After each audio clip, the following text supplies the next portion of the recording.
ఈరోజు సోషల్ మీడియాలో బైబిల్ మీద కానీ, యేసుప్రభు మీద కానీ, క్రైస్తవం మీద కానీ బురద చల్లుతున్నారే. బురద చల్లే వీళ్ళందరూ చెప్పుడు మాటల ప్రభావం అదంతా కూడా. అది కూడా వాళ్ళకి ఎవరికి సరిగా బైబిల్ తెలియదు. బైబిల్ నిజంగా వాళ్ళు ముందు పెట్టి బైబిల్ చదివి ఆలోచించి ఉంటే అలా మాట్లాడారండి. బైబిల్ మీద అలా విషయం చిమ్మరు.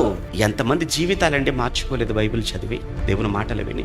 దొంగలుగా ఉండి మారిపోయిన వాళ్ళు, త్రాగుబోతులుగా ఉండి మారిపోయిన వాళ్ళు, ఎందరో విచారం చేసి మారిపోయిన వాళ్ళు, మోసాలకు అలవాటు పడి మారిపోయిన వాళ్ళు. వీళ్ళని ఎవరూ మార్చలేదు, ఏ చట్టం మార్చలేకపోయింది వారిని.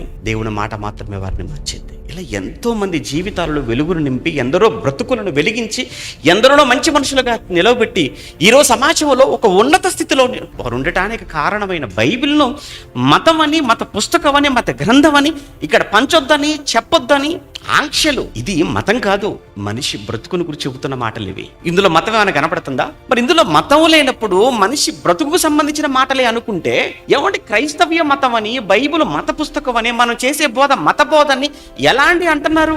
మతి లేక క్రైస్తవ్యాన్ని మతం అంటున్నారు, మతి లేక బైబిల్ మత పుస్తకం అంటున్నారు, మతి లేక క్రైస్తవ సభలను మత సభలుగా చిత్రీకరించి మీరు అసలు మా ఏరియాకి రావద్దు, మా ఊరికి రావద్దు, ఇక్కడ మీరు చెప్పొద్దు, మేము ఇలాంటి చచ్చిపోతాం.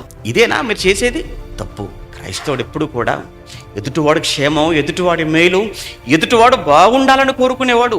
ఎదుటివాడు క్షేమం కోసం, ఎదుటివాడి మేలు కోసం అవసరమైతే మనం కీడు అనుభవించేనా, మనం నష్టపోయేనా, ఎదుటివాడు లాభపడాలి అని కోరుకునే మంచి మనసు అండి క్రైస్తవ్యంది.